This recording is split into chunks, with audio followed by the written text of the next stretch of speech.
ملعوبة ممتازة ممتازة، فتح اللعب للناحية اليسرى، محمد فوزي عبد الغني، اندوما يسجل هدف أول في الدقيقة السادسة للاتحاد.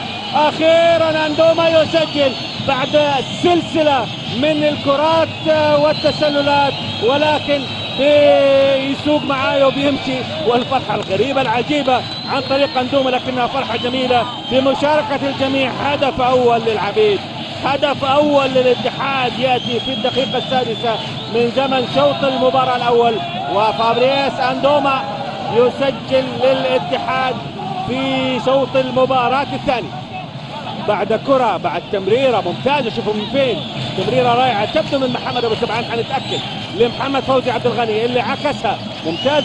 فيناسيوس ريتشي والكرة في المرمى، هدف التعادل، هدف التعادل في الدقيقة 35 من زمن شوط المباراة الثاني. تعادل للنصر عن طريق فيناسيوس ريتشي، ركلة جزاء اتجه لها تماما، اتجه لها بالشكل السليم مبروك زايد، ولكنها كانت بالإتقان بأن تدخل المرمى على يسار مبروك زايد، والهدف يسجل لصالح النصر في الدقيقة 35. هذه العادة.